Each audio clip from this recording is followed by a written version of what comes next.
तो आज हम लोग देखते हैं मैट्रिक्स आव्यूह। बुक आपका एनसीईआरटी से एक्सरसाइज 3.2 पार्ट 3 कह रहा है क्वेश्चन नंबर 15 ए बराबर ए मैट्रिक्स गिवन है तो ए स्क्वायर माइनस 5 ए बराबर प्लस 6 आई का मान ज्ञात कीजिए। तो मैट्रिक्स ए गिवन है और इसका करा मान ज्ञात कीजिए। तो क्या कीजिए, ए स्क्वायर माइनस 5 ए प्लस में 6 आई ले लीजिए और इसका मान ज्ञात करना। तो ए स्क्वायर है, ए स्क्वायर मतलब ए कितना बार मल्टीप्लीकेशन, 2 बार। ए स्क्वायर को लिख सकते हैं ए इंटू ए। तो ए का वैल्यू दिया हुआ 201 213 1 माइनस 10 ए लिख लिए इंटू ए। फिर से ए 2 बार है, ए स्क्वायर मतलब ए इंटू ए 2 बार लिखेंगे 201 213 1 माइनस 10 ए लिख लिए। फिर माइनस 5 ए का वैल्यू रख लीजिए। ए का मान दिया हुआ 201 213 1 माइनस 10 ये दिया हुआ। फिर प्लस 6 आई का मान दिया हुआ 100001। आई तो फिक्स्ड है, आई यूनिट मैट्रिक्स है, आई इकाई आव्यूह। जब आवश्यकता हो तो आई हम लोग ले लिया जाता। आई क्या होता है, आई क्या, इकाई आव्यूह यूनिट मैट्रिक्स ले लेंगे। तीनों थर्ड ऑर्डर का, तो थर्ड ऑर्डर का यूनिट मैट्रिक्स लिख लेंगे। अब इसको मल्टीप्लीकेशन कर दीजिए। तो कैसे करेंगे, रो को कॉलम के साथ मल्टीप्लीकेशन हम लोग करने के लिए जानते हैं। 2 गुना 2 कितना आ जाएगा 4 प्लस 0 प्लस 2 0 1 गुना 1 1 ये आ जाएगा। फिर इस रो को इसके साथ कर दीजिए। तो 2 गुना 0 0 0 गुना 1 0 और 1 गुना माइनस 1। फिर फर्स्ट रो को लीजिए और थर्ड कॉलम के साथ गुना कर दीजिए। तो 2 गुना 1 2 0 गुना 3 0 और 1 गुना 0 0 ये आ गया। अब दूसरा रो को लीजिए और पहला कॉलम के साथ गुना कर दीजिए। तो 2 दूनी 4 1 गुना 2 2 3 गुना 1 3। फिर दूसरा रो को लीजिए और दूसरा कॉलम के साथ 0 प्लस 1 और माइनस 3। दूसरा रो को तीसरा कॉलम के साथ 2 प्लस में 3 प्लस में 0। अब तीसरा रो को लेंगे किसके साथ, पहला कॉलम के साथ 2 माइनस 2 प्लस में 0। फिर इसको इसका कॉलम दूसरा कॉलम के साथ, तो क्या आ जाएगा यहाँ पे 0 माइनस में 1 और प्लस में 0। तीसरा रो को अब पहला कॉलम तीसरा कॉलम के साथ करेंगे। तो 1 गुना 1 1 और माइनस 1 गुना 3 माइनस 3 0 गुना 1 0 ये आ गया। तो हम लोग सभी को गुना कर लिए। अब यहाँ पे माइनस 5 को सभी मैट्रिक्स में गुना कर देते। यहाँ आ गया 10 0 और 5 और यहाँ पे 5 दूनी 10 5 गुना 1 5 5 तिया 15 5 गुना 1 5 माइनस में 5 और 5 गुना 0 0 ये आ गया। और प्लस में 6 को गुना कर दे 6 0 0 0 6 0 0 0 6 ये हम लोग गुना कर ली। अब यहाँ से इसको जोड़ लीजिए। तो 4 1 5 यहाँ पे माइनस 1 और 2 3 2 5 5 4 9 यहाँ पे माइनस में 2 और 3 2 5 0 माइनस 1 और माइनस में 2 माइनस यहाँ पे आ गया 10 0 5 10 5 15 और 5 माइनस 5 0 ए मैट्रिक्स लिख लिए सेम टू सेम। इस मैट्रिक्स को भी सेम टू सेम लिख लीजिए जैसे है वैसे। ये हम लोग मैट्रिक्स को लिख लिए। अब ये दोनों मैट्रिक्स को घटा लीजिए, तो 5 माइनस में यहाँ पे क्या आ गया -10, तो इसको घटाएंगे तो माइनस में 5, और यहाँ पे आ जाएगा माइनस में 1, माइनस में 5 और प्लस में 2 तो -3, -10 और प्लस में 9 तो माइनस में 1, -5 -2 तो -7, प्लस में 5 और माइनस में 15 तो माइनस में 10 बचेगा। फिर यहाँ पे -5 और प्लस में 0 तो -5, माइनस माइनस +5, +5 और -1 तो प्लस में 4, प्लस माइनस में 0 और माइनस में 2 तो -2 और प्लस में क्या आ गया 6 0 0 0 6 0 0 0 6, ये मिल गया। अब इसको जोड़ दीजिए, हाँ तो एक फिर से दोनों मैट्रिक्स को जोड़ दो, -5 और प्लस में 6 1, -1 प्लस में 0 तो -1, तो यहाँ माइनस में 3, ये -1 आ गया, और -7 और प्लस में 6 तो -1 -10, यहाँ पे आ गया -5 हो जाएगा जोड़ेंगे तो, और ए प्लस में 4 और माइनस प्लस में यहाँ भी 4, ए हो गया मान। तो ए स्क्वायर -5a + 6a का मान क्या निकल गया, ए मैट्रिक्स ए हो गया। तो आसान वाला क्वेश्चन था, मैट्रिक्स ए दे दिया था और कह रहा था ए स्क्वायर -5a + 6i का वैल्यू ज्ञात कीजिए। तो सभी का मान बैठा दिए और मल्टीप्लिकेशन कर दिए, ज्ञात हो गया।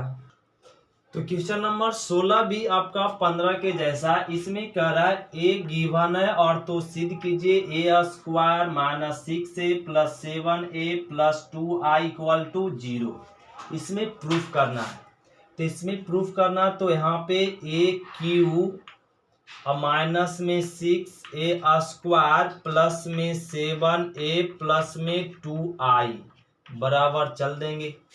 तो हमें चाहिए क्या ना, ए क्यू, ए को कितना बार गुना करना पड़ेगा 3 बार, तो इसको 3 बार गुना कर लीजिए, तो 1 0 2 0 2 1 2 0 3, 3 बार लिखना पड़ेगा, 1 0 2 0 2 1 और 2 0 3 इंटू 1 0 2 0 2 1 2 0 3, ये 2 बार लिख लिए।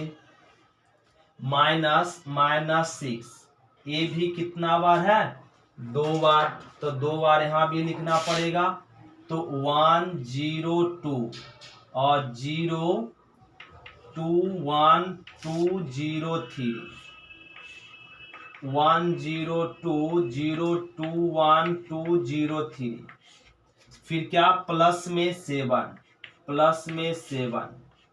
7 ए का मान रख दीजिए, फिर से 1 0 2 और 0 2 1 2 0 3, ये लिख लिए, प्लस में 2 आई तो फिक्स्ड होता है, 1 0 0 0 1 0 0 0 1, आई क्या है इकाई matrix, unit matrix, identical matrix इसी को बोला जाता है, ये लिख लिए। अब यहाँ पे दोनों मैट्रिक्स को गुना कर लीजिए, ये दोनों मैट्रिक्स को पहले गुना कर लेंगे, जो गुना करके आएगा फिर वो इससे मल्टीप्लिकेशन करेंगे, तो यहाँ पे गुना कर लीजिए इस रो को इसके साथ, तो क्या मिल गया यहाँ पे 1 गुना पहला रो को पहला कॉलम साथ मल्टीप्लिकेशन, 1 गुना 1 1, 0 गुना 0 0 और 2 गुना 2 तो 2 दूनी 4, फिर इस रो को दूसरा कॉलम साथ, पहला रो को दूसरा कॉलम साथ, 0 प्लस में 0 प्लस में 0, दूसरा रो को पहला रो को आपके तीसरा कॉलम के साथ, 2 प्लस में 0 3 दूना 6। अब दूसरा रो को पहला कॉलम के साथ गुना कर लीजिए, तो 0 प्लस में 0 प्लस में 2, फिर दूसरा रो को किसके साथ दूसरा कॉलम के साथ, 0 प्लस में 4 प्लस में 0, दूसरा रो को तीसरा कॉलम के साथ गुना करेंगे, 0 प्लस 2 प्लस में 3, तीसरा रो को पहला कॉलम के साथ आप गुना करेंगे, 2 + 0 + 6 आएगा। अब तीसरा रो को दूसरा कॉलम के साथ कीजिए तो 0 प्लस में 0 प्लस में 0 मिलेगा। फिर तीसरा रो को तीसरा कॉलम के साथ तो 4 प्लस में 0 प्लस में 9 ए आ गया। फिर इनटू ए मैट्रिक्स वैसी रह जाएगा 1 0 2 0 2 1 2 0 3 माइनस में 6। अभी दो मैट्रिक्स का गुना किए, दोनों मैट्रिक्स को गुना किए तो ये आया। तो यहाँ पे इसको गुना करने की जरूरत नहीं है, यहीं पे जो आया गुना करके वो लिख लीजिए। क्या 4 1 5, ये दोनों मैट्रिक्स अभी गुना किए ना यहाँ पे दोनों मैट्रिक्स, तो गुना करके क्या है ए वाला। तो यहाँ पे भी तो वही चीज है, तो यहाँ गुना करने की जरूरत नहीं है, जो गुना करके आया वही यहाँ लिख लेंगे। तो ए आ गया 0, यहाँ पे 6 2 8, यहाँ पे आ गया ए क्या मिल जाएगा, यहाँ पे 2 और 4 5, फिर यहाँ पे 8 0 और 9 4 13। अब हमें यहाँ पे प्लस में 7 को ना गुना कह लीजिए, 7 को गुना करेंगे 7 और यहाँ पे 0 और 7 दूनी 14, यहाँ पे 0 और 7 दूनी 14 और 7 यहाँ पे 14 हो जाएगा और 0 7 21।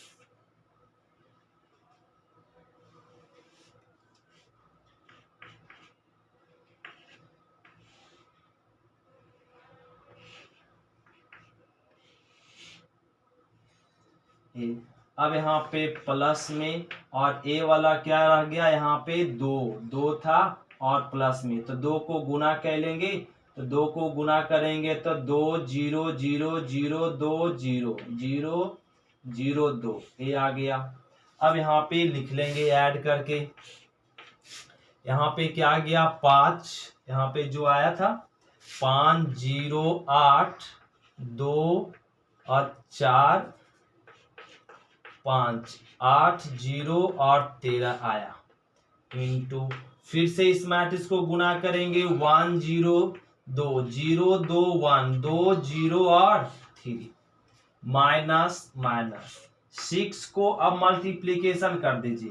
तो 6 को यहाँ जोड़ देंगे, तो 6 को यहाँ जोड़ देंगे तो क्या मिल जाएगा, यहाँ पे गुना कर देंगे 6 5 30 और यहाँ पे 0 से गुना करेंगे 0 और 6 48, 6 दूनी 12 और 6 चौका 24 और 5 6 5 30, 8 6 48 0 13 6 78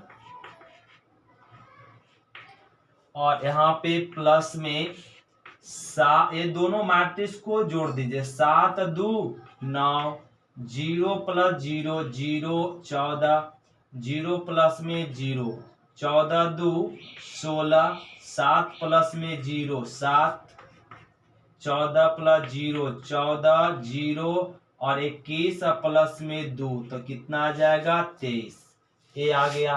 अब यहाँ पे हम लोग फिर से इस मैट्रिक्स को क्या करना, गुना करना। इस रो को लीजिए किसके साथ, पहला कॉलम के साथ, 5 गुना 1 5, फिर 0 गुना 1 0 और 8 दूनी 16, ये आ गया। फिर पहला रो को लेंगे किसके साथ, दूसरा कॉलम के साथ, तो 0 प्लस में 0 प्लस में 0 आएगा, पहला कॉलम को तीसरा कॉलम, तो 10 प्लस में 0 8 24। अब यहाँ पे अब दूसरा रो को किसके साथ, पहला कॉलम के साथ करेंगे 2 और प्लस में यहाँ पे 0 और 5 दूनी 10 आएगा। फिर दूसरा रो को दूसरा कॉलम के साथ, तो 0 4 दूनी 8 प्लस में 0। दूसरा रो को किसके साथ, तीसरा कॉलम के साथ, तो 4 प्लस में 4 और प्लस में 5 15 5 15। तीसरा रो को अब गुना करेंगे किसके साथ, पहले रो के साथ, तो आप पहला कॉलम के साथ तीसरा रो को पहला कॉलम 8 गुना 1 8 0 गुना 0 तो 0 13 गुना 2 तो 26 फिर 0 प्लस में 0 प्लस में 0 तो 8 दूनी 16 प्लस में 0 और 39 ये आ गया। और माइनस में क्या बच गया यहाँ पे 30 0 48 और 12 24 30 48 0 78 प्लस में 9 0 14 0 16 7 14 0 23 ये आ गया। अब दोनों को जोड़ दीजिए, यहाँ पे इसको जोड़ देता 16 और 5 कितना हो जाएगा 21 0 और यहाँ पे ऐड कर लेंगे तो 34 10 और 24 जोड़ेंगे तो 34 यहाँ पे 12 आ गया, यहाँ आ जाएगा 8 और 15 और 8 कितना हो जाएगा यहाँ पे 23 और यहाँ पे ऐड कर लेंगे तो ये आ जाएगा 34 ये 0 और यहाँ पे ऐड कर लेंगे 9 6 15 और 3 4 1 5 45 हो जाएगा और 9 6 54 9 6 15 5 हो गया और 3 1 4 1 5 ये 55 आ जाएगा। ये आ गया 55। माइनस में क्या रह गया 30 0 48 12 24 30 48 0 78 और प्लस में 9 और 0 14 0 16 7 14 0 और 23। अब इसको फिर से यहाँ पे थोड़ा तो इसको रफ करना पड़ेगा थोड़ा सा, तो देखिए यहाँ पे रफ कर लेते हैं।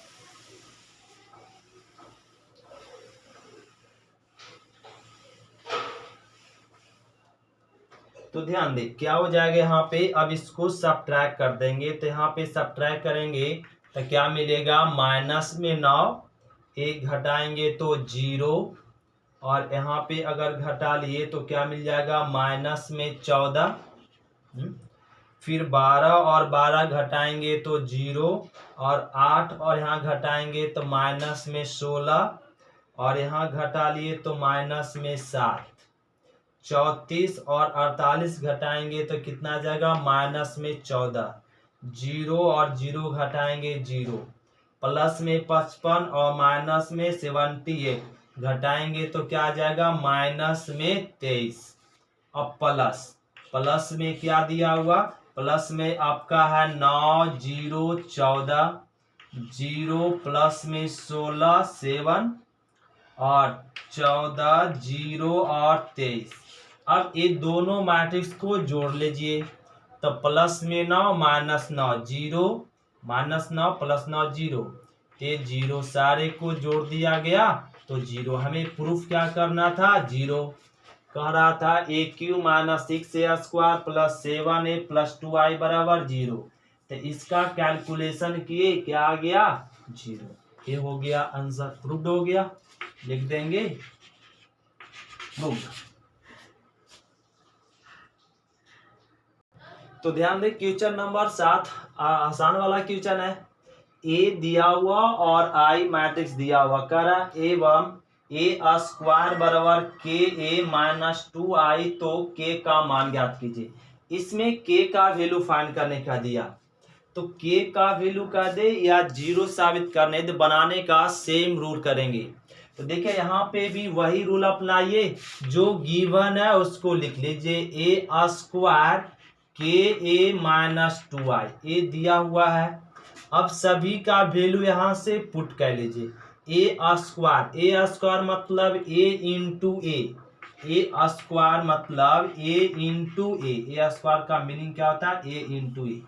तो ए को 2 बार मल्टीप्लीकेशन कर दीजिए तो 3 minus 2 4 minus 2 into 3 minus 2 4 minus 2 ये हो गया बाबू।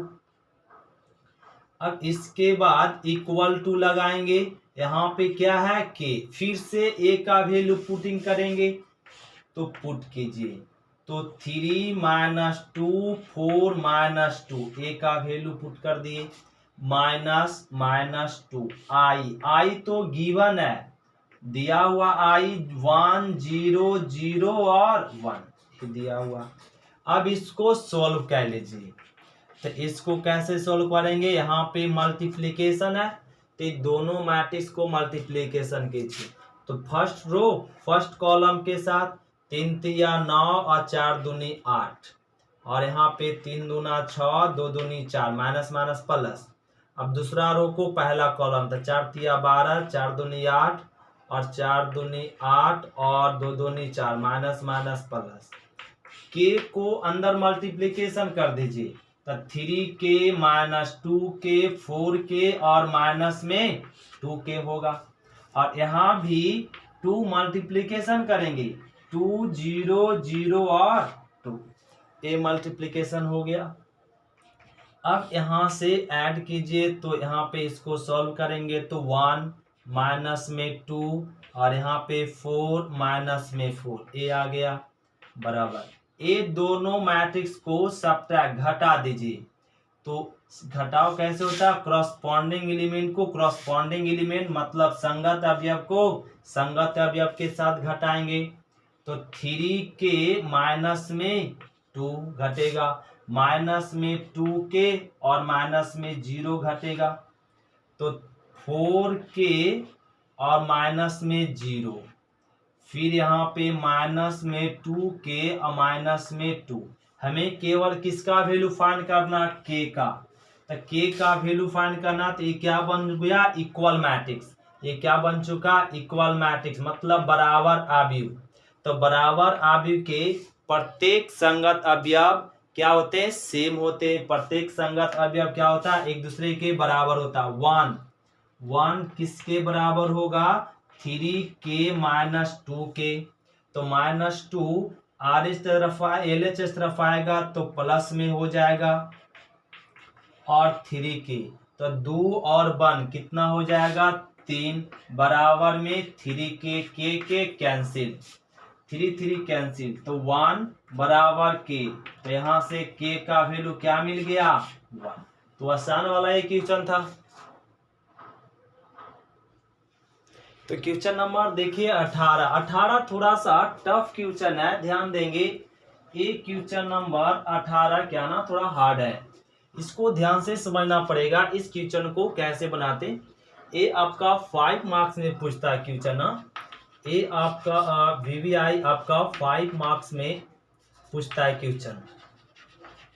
तो इसको ध्यान देंगे, ये क्वेश्चन हर एक बुक में दिया हुआ, और ये थोड़ा लड़के लोग को प्रॉब्लम होता है बनाने में।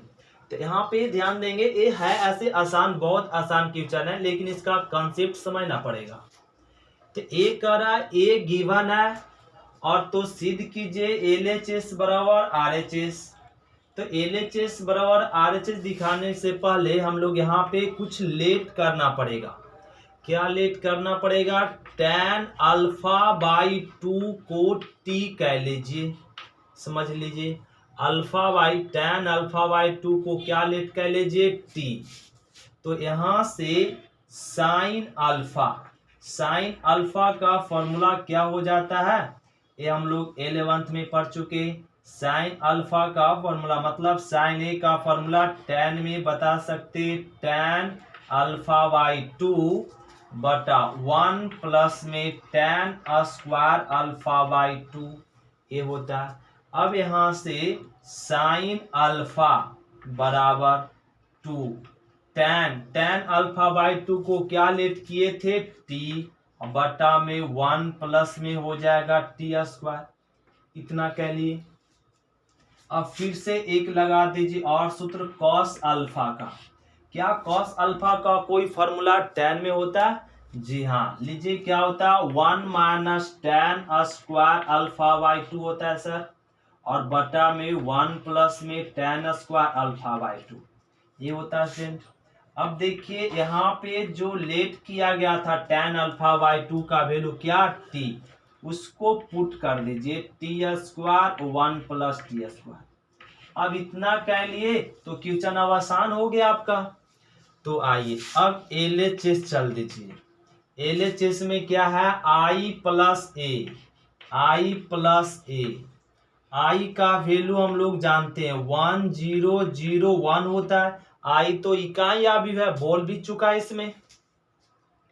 प्लस में ए का वैल्यू अब यहाँ पे 0, माइनस में tan अल्फा बाई 2 को लेट कर चुके हैं t, तो डायरेक्ट लिखेंगे यहाँ पे minus T. tan alpha by 2 को बोल चुके हैं t, तो यहाँ t लिखेंगे और 0, ये हो गया।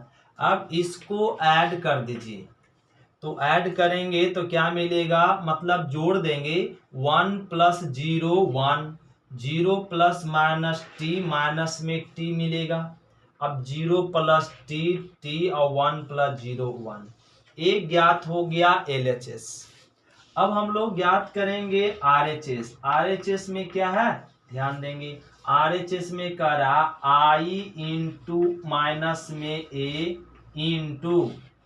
इंटू कॉस, तो कॉस अल्फा के जगह पे क्या लिख दें, कॉस 1 माइनस tan स्क्वायर ए, इतना बराबर ए, तो डायरेक्ट लिख दे 1 माइनस टी स्क्वायर बटे में 1 प्लस में टी स्क्वायर। ध्यान देंगे ए माइनस ए इंटू कॉस अल्फा बराबर इतना फॉर्मूला होता है, इतना को इतना बना लिए, तो इसको ही रख लेते हैं।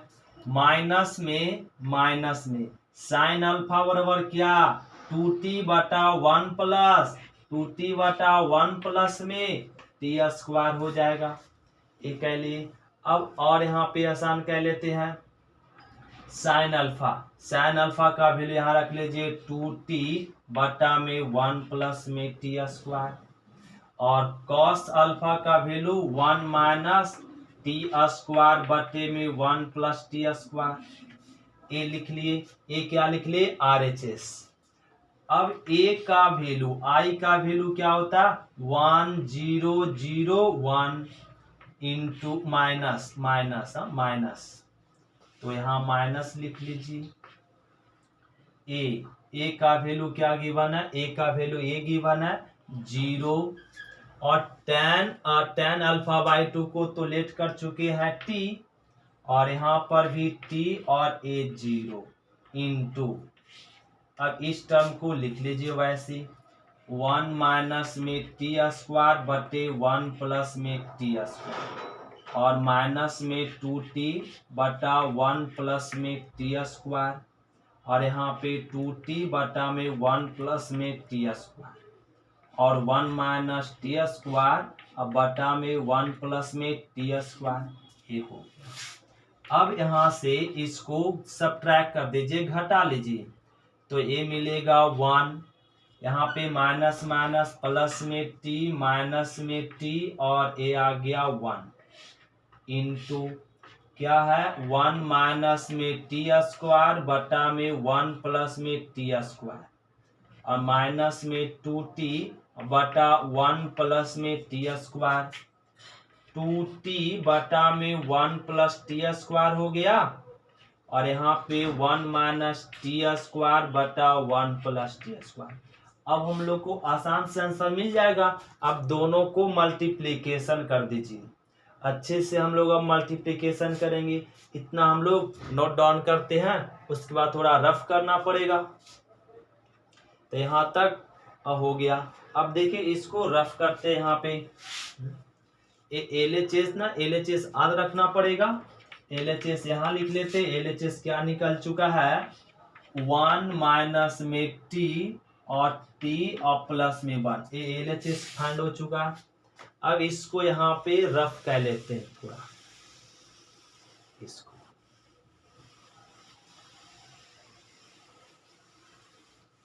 ये रफ कर लिए।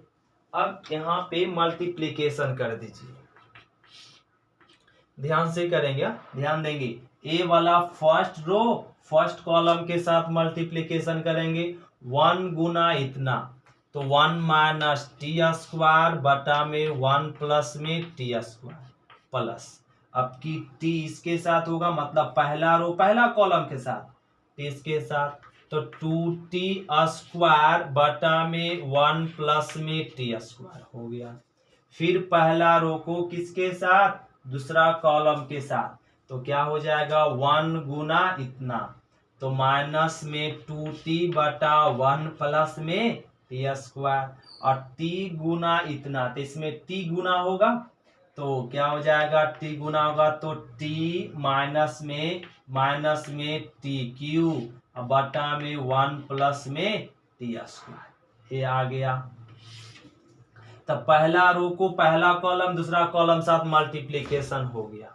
अब दूसरा कॉलम को पहले कॉलम के साथ मल्टीप्लिकेशन कीजिए, दूसरा रो को किसके साथ, पहले कॉलम के साथ, तो माइनस टी के साथ गुना होगा, तो minus T minus minus plus में टी स्क्वायर बटा में 1 प्लस टी स्क्वायर हो गया। 1 गुने समथिंग, तो क्या हो जाएगा, समथिंग हो जाएगा 1 2t प्लस में टी स्क्वायर ए। फिर दूसरा रो को आपकी किसके साथ, दूसरा कॉलम के साथ मल्टीप्लिकेशन करेंगे, तो माइनस टी और यहाँ पे माइनस माइनस प्लस में 2t स्क्वायर बटा में 1 प्लस टी स्क्वायर, और 1 गुना इतना, तो 1 माइनस में टी स्क्वायर बटा में 1 प्लस टी स्क्वायर, ये हम लोग गुना कर लिए। अब इसको अच्छे से सॉल्व कर लीजिए, तो दोनों में क्या एलसीएम 1 प्लस में टी स्क्वायर, ऊपर क्या बच जाएगा 1 माइनस टी स्क्वायर प्लस में 2t, यहाँ तक ठीक है सभी का। आइए फिर से यहाँ पर एलसीएम है 1 प्लस में टी स्क्वायर, यहाँ पे माइनस में 2t और प्लस में क्या t माइनस में टी क्यू, ये हो गया यहाँ तक बाबू। अब फिर से नीचे में भी यहाँ पर भी एलसीएम 1 प्लस टी स्क्वायर, तो मिल जाएगा minus T plus T Q plus में 2t। अब यहाँ पे इसको थोड़ा रख लेते, क्या एलसीएम 1 प्लस में टी स्क्वायर, तो 2t square plus 1 minus T square. अब इसको जोड़ दीजिए तो सॉल्व हो जाएगा, यहाँ पे 1 और प्लस में यहाँ पे माइनस यहाँ पे प्लस में, तो इसको जोड़ेंगे तो क्या आ जाएगा टी स्क्वायर और 1 प्लस में टी स्क्वायर। इसको यहाँ पे घटा ले तो माइनस टी और माइनस टी मिलेगा, माइनस टी कॉमन ले लेंगे, यहाँ बच जाएगा 1 प्लस में और टी स्क्वायर, और बटा में पहले से 1 प्लस टी स्क्वायर, नीचे में माइनस टी और प्लस में 2t, इसको करेंगे तब प्लस में टी और प्लस में टी क्यू, तब टी कॉमन ले लेंगे तब बचेगा यहाँ पे 1 और टी स्क्वायर, और बटा में भी 1 प्लस टी स्क्वायर है। यहाँ पे ध्यान दे माइनस में टी स्क्वायर और प्लस में 2t स्क्वायर, तो यहाँ पे पहले लिख लेते 1 और प्लस में टी स्क्वायर बटा में 1 प्लस टी स्क्वायर, तो ए टर्म क्या हो गया ना, कट गया, और ए भी कट गया और ए सब कट गया। अब जो बच गया उसको लिख दे, यहाँ पे क्या बचा 1, यहाँ पे बच गया माइनस में टी, यहाँ पे प्लस में टी और यहाँ पे 1, यही आ गया। एक क्या आ गया RHS, तो LHS भी यही आया और RHS भी यही आया, तो ये प्रूव्ड हो गया LHS बराबर RHS। तो इस क्वेश्चन को अगर दोबारा तिबारा रिपीट करेंगे तो आसान हो जाएगा, इस क्वेश्चन को थोड़ा रिपीटेड मारना पड़ता है। तो ध्यान देंगे क्वेश्चन नंबर 19 देखिए, रीडिंग कर रहे हैं, किताब है तो आप लोग भी रीडिंग कर सकते हैं। करा किसी व्यापार संघ के पास 30,000 रुपये का कोष है, एक व्यापारी है उसके पास कितना है 30,000 रुपया है, कितना है 30,000 रुपया। फिर करा जिससे 2 भिन्न प्रकार के बांडों में निवेशित करता है, यह जो 30,000 रुपया वह 2 क्षेत्र में निवेश करता खर्च करता है, इसको ले लेते फर्स्ट क्षेत्र, इसको दूसरे क्षेत्र, 2 बांडों में निवेश करता है। प्रथम बांड में, एक प्रथम बांड है जिसमें 5% वार्षिक ब्याज प्राप्त करता है, साल भर का ब्याज कितना 5%। 5% का ब्याज को क्या लिख सकते 5/100। 5% को क्या होगा 5/100। फिर कह रहा है तथा द्वितीय बांड पर कितना 7% वार्षिक ब्याज। ओ दूसरे जो क्षेत्र में लगाया वो कितना परसेंट है 7% वार्षिक ब्याज। तो इसको लिख सकते हैं 7/100 ए हो गया वार्षिक ब्याज। फिर आगे क्वेश्चन करा आव्यूह गुणन के प्रयोग द्वारा। ओ आव्यूह मैट्रिक्स मेथड से गुणन का मैट्रिक्स मेथड का के प्रयोग द्वारा यह निर्धारित कीजिए कि 30,000 रुपये के कोष को 2 प्रकार के बांडों में निवेश करने के लिए किस प्रकार बांटे कुल वार्षिक ब्याज। कितना कुल वार्षिक ब्याज करा कुल वार्षिक ब्याज कितना प्राप्त हो 1800 रुपया। 1800 रुपया हो जाए। बड़ा आसान है। एक करा 30,000 रुपया व्यापारी के संघ के पास 2 क्षेत्र में निवेश किया। पहला क्षेत्र से 5% ब्याज आ रहा है और दूसरा क्षेत्र से 7% वो ब्याज आ रहा है। तो उसको कुल वार्षिक ब्याज कितना मिल रहा है 1800 रुपया। वो कुल वार्षिक ब्याज 1 साल का कितना मिल गया उसको ब्याज में 1800 रुपया। तो यह बताइए कि पहले क्षेत्र में कितना रुपया इन्वेस्ट किया और दूसरे क्षेत्र में कितना रुपया इन्वेस्ट किया, उसको मकरा ज्ञात करने के लिए।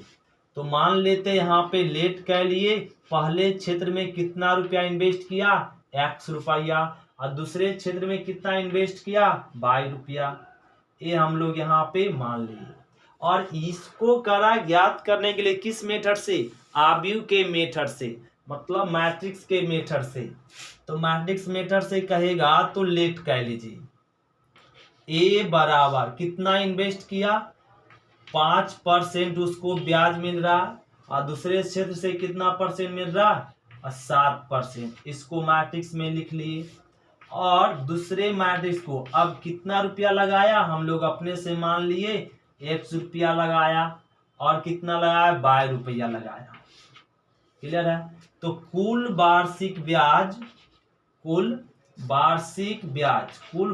ब्याज कितना आएगा। तो दोनों को इतना का परसेंट मिल रहा इतने रुपया का, तो क्या लिख देंगे a इंटू बी। दोनों को मल्टीप्लीकेशन इतना रुपया का इतना ब्याज है, तो दोनों को अगर मल्टीप्लीकेशन कर दे तो कुल वार्षिक ब्याज मिल जाएगा। तो लीजिए a इंटू बी कह लेते हैं। ए क्या दिया हुआ है यहाँ पे 5/100 और 7/100 इंटू बी क्या है x और y। अब दोनों को गुना कह लीजिए तो यहाँ पे इसके साथ हो जाएगा तो 5x/100 और 7y/100 ये आ गया कुल वार्षिक ब्याज।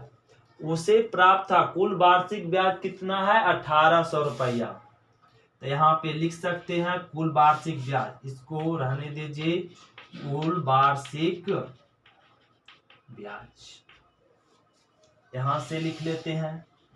तो कुल वार्षिक ब्याज कितना प्राप्त हो रहा है उसको 5x/100 और यहाँ पे हो जाएगा प्लस में ना दोनों को मल्टीप्लिकेशन किए प्लस में 7y/100। तो इतना को इतना रुपया का इतना ब्याज से कितना रुपया उसको प्राप्त हो रहा 1800 रुपया। इसको समीकरण फर्स्ट बना लीजिए और एक यहाँ पे दूसरा समीकरण बना लेंगे। कहाँ से हम लोग जानते हैं उस व्यापारी के पास कितना रुपया है कुल टोटल 30,000 रुपया। तो इसी 30,000 रुपया को अगर x रुपया और y रुपया को जोड़ दे तो व्यापारी के पास कितना रुपया था 30,000 रुपया होगा, क्योंकि इसी 30,000 रुपया को दोनों क्षेत्र में लगाया ना। तो यहाँ पे समीकरण इसको क्या समझ लें सेकेंड। इसको थोड़ा और सोल्व कर लीजिए तो यहाँ पे 5x प्लस में 7y और 100 एलसीएम लेंगे तो 100 इधर आ जाएगा तो ये हो जाएगा 2 शून्य और बढ़ जाएगा। तो इसको समीकरण फर्स्ट समझ लीजिए, इसको समीकरण सेकेंड। अब यहाँ पे कर दीजिए समीकरण किससे, फर्स्ट एंड सेकेंड से। तो यहाँ पे फर्स्ट में क्या है ना, 5x प्लस में 7y बराबर में और ए 18 और यहाँ पे लिख लेंगे और 18 पर 444 फोर्थ 0 और यहाँ हो जाएगा x प्लस में y और बराबर में 30,000 रुपया, ये लिख लीजिए। अब इसको क्या ना हल कर लेंगे, तो इसमें x गुण यहाँ पे ये समीकरण बन चुका है फर्स्ट, ये समीकरण सेकेंड है। तो इसमें एक गुना कर लीजिए, इसमें कितना गुना कर लीजिए, 5। तो यहाँ पे एक गुना करेंगे तो 5x 7y बराबर में 18 40 लगा लेंगे और ये समीकरण तो फर्स्ट है, इसमें 5 गुना कर लीजिए तो 5x और 5y और बराबर में 6 पचे अपान 15 हो जाएगा 15, ये कितना जीरो लग जाएगा, 4 0, समीकरण सेकेंड। अब इसको घटा लीजिए तो माइनस माइनस माइनस ये कट गया, तो यहाँ पे घटेगा तो क्या आ गया 2y और यहाँ घटा लिए तो 18 में 15 जाएगा तो यहाँ पे क्या बच जाएगा 3 और यहाँ पे आ गया 4 0 है। अब इसको कट कर देंगे तो क्या आ जाएगा 15,000, तो y बराबर 15,000। तो पहला क्षेत्र दूसरा क्षेत्र में मान y क्या दूसरा क्षेत्र में y का वैल्यू क्या निकल गया 15, अब 15,000। तो मतलब दूसरा क्षेत्र में कितना पूंजी लगाया था 15,000, तो पहले क्षेत्र में भी कितना लगाया 15,000। निकालना आसान है क्योंकि ये समीकरण यहाँ पे 1 0 और हो जाएगा नहीं और यहाँ पे 1 0 और हो जाएगा, तो ए 15,000 क्योंकि ए पहले क्षेत्र में दूसरे क्षेत्र में 15,000 लगा दिया, उसके पास कुछ कितना था 30,000, तो 15,000 इसमें लगा ही दिया तो उसके पास कितना बचा 15,000। या बाई का वैल्यू समीकरण सेकेंड में रखेंगे भी तो क्या आएगा 15,000। ए आ गया आंसर। यही तो बोला था कि कितना पहला क्षेत्र में और कितना दूसरा क्षेत्र में पैसा लगाए कि उसको क्या मिले 1800 रुपया ब्याज। इसी में क्वेश्चन नंबर सेकेंड क्या कह रहा अब कि उसको वार्षिक ब्याज क्या मिल रहा 2000, कितना मिल रहा 2000। क्वेश्चन नंबर इसी में सेकेंड कह रहा है कि एक व्यापारी संघ के पास 30,000 रुपया है और पहले क्षेत्र में भी 5% मिल रहा है, दूसरे क्षेत्र में भी 7% मिल रहा है, तो उसको कुल वार्षिक ब्याज 2000 मिल रहा है। कितना आपकी मिलने लगा 2000 रुपया। तब बताइए कि पहला क्षेत्र में कितना रुपया लगाया और दूसरे क्षेत्र में कितना रुपया निवेश किया। तो उसको ज्ञात करने के लिए सेम रूल है, 1800 के जगह पे क्या हो जाएगा 2000 रुपया और सॉल्व कर लीजिए तो ज्ञात हो जाएगा। जब 2000 वार्षिक ब्याज लगाएगा ब्याज प्राप्त होगा तो क्वेश्चन नंबर 20 समझिए। 20 का रहा किसी स्कूल के पुस्तकों की दुकान में, कोई स्कूल में पुस्तक का दुकान है जिसमें 10 दर्जन रसायन विज्ञान 10 दर्जन रसायन विज्ञान, यहाँ पे लिख लीजिए 10 दर्जन, दर्जन को डी से सूचित कर दे, रसायन विज्ञान है ये लिख लीजिए। फिर करा 8 दर्जन भौतिक विज्ञान, 8 दर्जन भौतिक विज्ञान है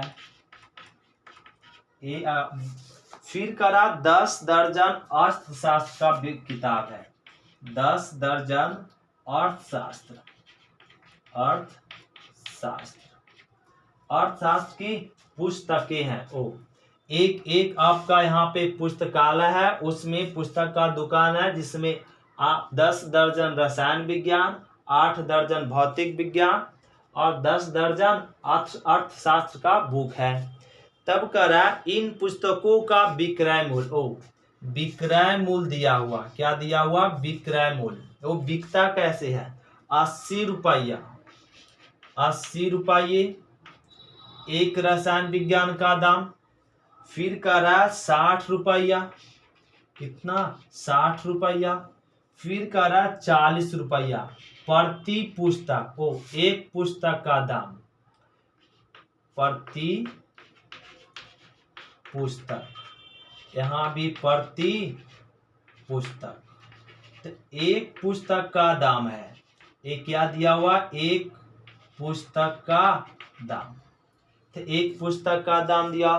तब करा आव्यूह बीजगणित के प्रयोग द्वारा यह ज्ञात कीजिए कि सभी पुस्तकों को बेचने से दुकान को कुल कितना धनराशि प्राप्त होगा। आसान है, देखिए उस एक करा आव्यूह मेथड से करा ज्ञात करने के लिए। तो यहाँ पे लिख लीजिए, इसको समझ लीजिए मैट्रिक्स ए, इसको मान लीजिए मैट्रिक्स ए में इतना दुकानदार के पास बुक है, और इस जो रेट है उस किताब का रेट है उसको मान लीजिए आव्यूह बी। तो अगर किताब को रो में लिखेंगे तो किताब के रेट को किस में लिखना पड़ेगा, कॉलम में। अगर यहाँ पे किताब को रो के रूप में लिख रहे, कॉलम के फॉर्म में लिखते हैं, तो किताब के रेट को किस फॉर्म में लिखना पड़ेगा, रो के फॉर्म में। तो इस किताब को ही रो में लिख लिए तो रेट को किस में लिखना पड़ेगा, कॉलम में। अब कुल धन राशि, तो कुल धन राशि, तो अगर हमें कुल धन राशि चाहिए तो कुल धन राशि के लिए क्या कर देंगे, कुल किताब बेचेगा उसी रेट से तो कुल धन राशि प्राप्त हो जाएगा। तो यहाँ पे जो रेट दिया हुआ वो एक किताब का दाम है, और यहाँ पे जो किताब है वो किस में दिया हुआ, दर्जन में। तो इस पूरे किताब को किस में बदल लीजिए, पीस में। हाँ, ये दर्जन से किस में बदल लेंगे, पीस में। तो दर्जन को पीस में बदलने के लिए किससे गुना करना पड़ेगा, 12 से। तो 12 गुना 10 तो करेंगे तो क्या आ जाएगा, 120 पुस्तक आ जाएगा रसायन विज्ञान। 8 दर्जन भौतिक है तो इसमें 12 से गुना करेंगे तो 12 96 पुस्तक हो जाएगा। और यहाँ पे 10 दर्जन अर्थशास्त्र है तो कितना पुस्तक हो जाएगा, 120 पुस्तक। ये आपका इतना पुस्तक निकल गया। और एक पुस्तक का दाम 80 रुपया, तो 120 पुस्तक का दाम, तो मल्टीप्लिकेशन कर लेंगे यहाँ पे। तो अब इसको लिख लीजिए आव्यूह ए। आव्यूह ए क्या, 120 और 96 और 120 इंटू बी। बी क्या है ना, यहाँ पे रेट है 80, 60 और 40। अब इसको गुना कर लीजिए तो 12 8 96 हो जाएगा। तो 96 यहाँ पे 9600 प्लस में यहाँ पर हो जाएगा 6 छक 36, 9 छक 54 और 54 और 3, और यहाँ पे हो जाएगा 54 3 57 और ये 0 आ जाएगा। और यहाँ पे 12 चौक 48, ये 00 4800 ये आ जाएगा। अब इसको जोड़ लीजिए, तो यहाँ पे इसको जोड़ लेते हैं, क्या आ जाएगा 0 0 0, तो ये मिल गया 0। फिर 0 प्लस में 6 तो 6, 8 8 7 15, 15 6 21। फिर आ जाएगा 4 और 4 5 9 और 9 6 और क्या हो जाएगा यहाँ पे 4 फिर से 4 और 5 9 हो जाएगा, और 9 9 18, 18 2 18 2 कितना हो जाएगा 20। इतना रुपया उसका पुस्तक का, अगर कुल पुस्तक बेच दिया तो दुकानदार के पास इतना रुपया आ जाएगा। इतना रुपया का कुल पुस्तक बेचेगा तो इतना रुपया कमाएगा। तो लिख लेंगे ऐसे 20 21 और 60 रुपया। कुल धन राशि हो गया 20,160 रुपया हो गया। एक कुल धन राशि ज्ञात हो गया। यही हो गया आंसर। तो ध्यान दीजिए, एक क्वेश्चन नंबर 21 और 22 एक जैसा, ये थोड़ा लड़के लोग को बहुत ही कंफ्यूजन रहता है।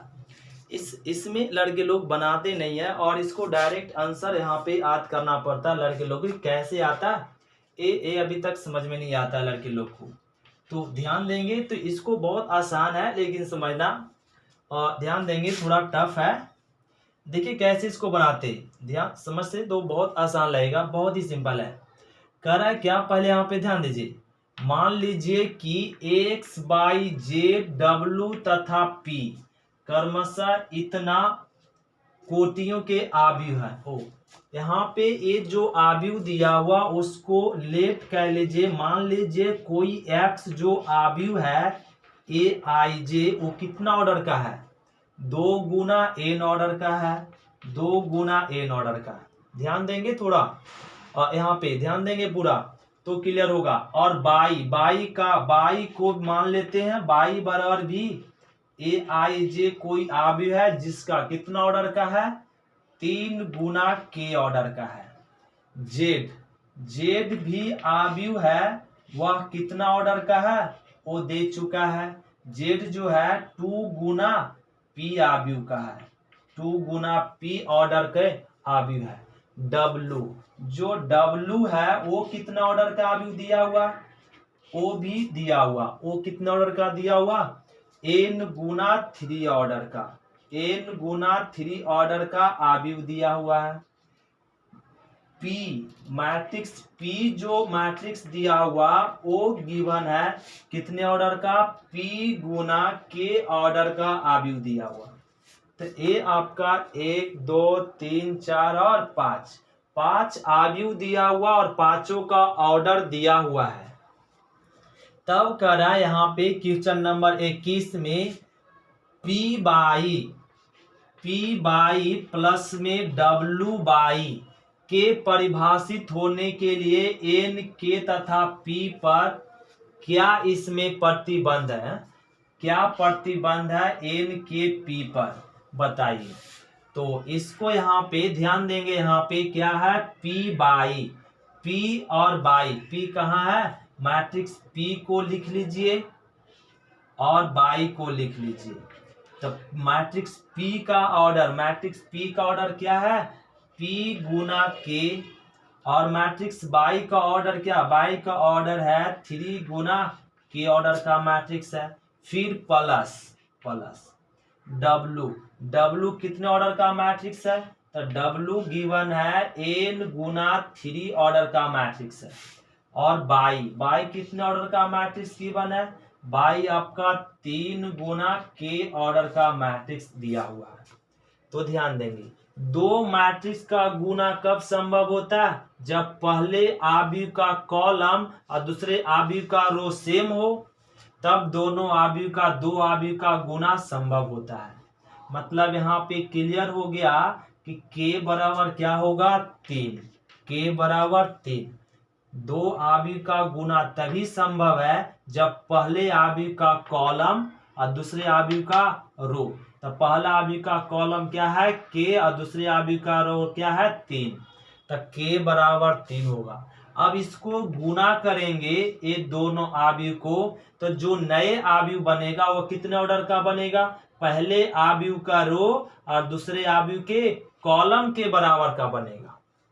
पहले आव्यूह का रो और दूसरे आव्यूह के कॉलम के बराबर का ऑर्डर का आव्यूह बनता है।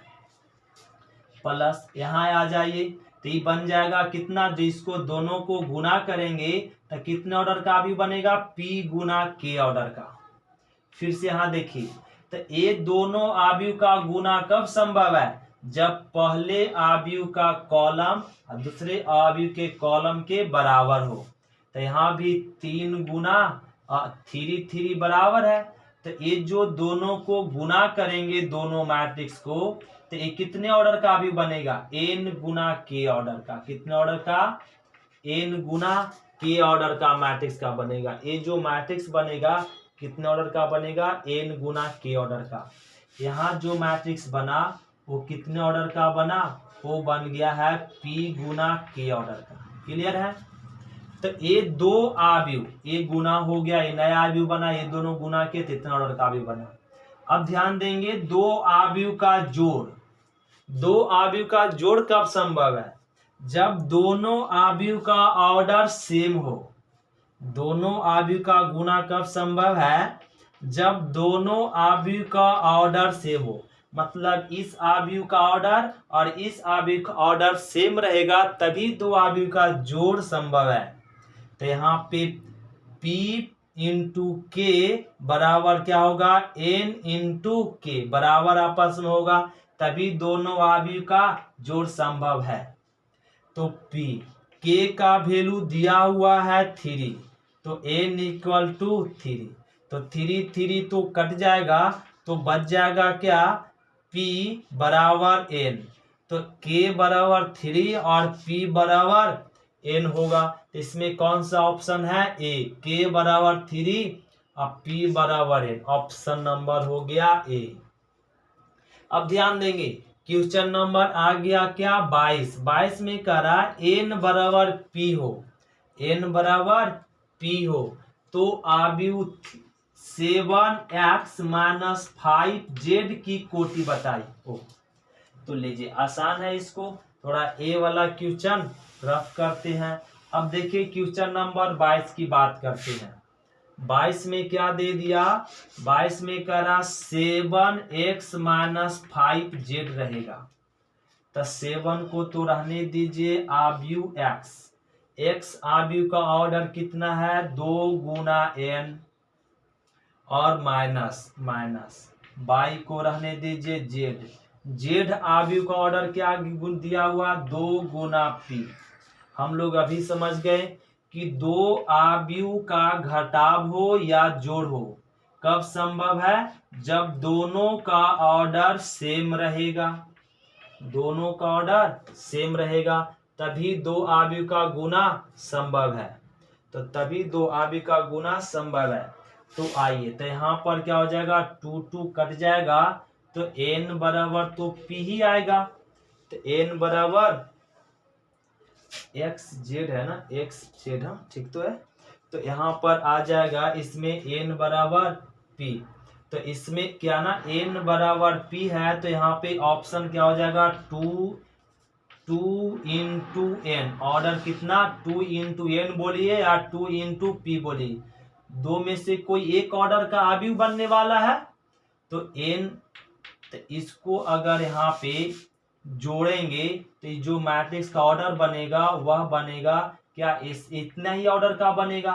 इतना ही ऑर्डर का, जो दोनों मैट्रिक्स को अगर घटाएंगे तो कितना ऑर्डर का मैट्रिक्स बनेगा? तो इतना ही ऑर्डर का बनेगा, क्योंकि जोड़ और घटाव में जितने ऑर्डर का है उतना ही ऑर्डर का भी बनता है।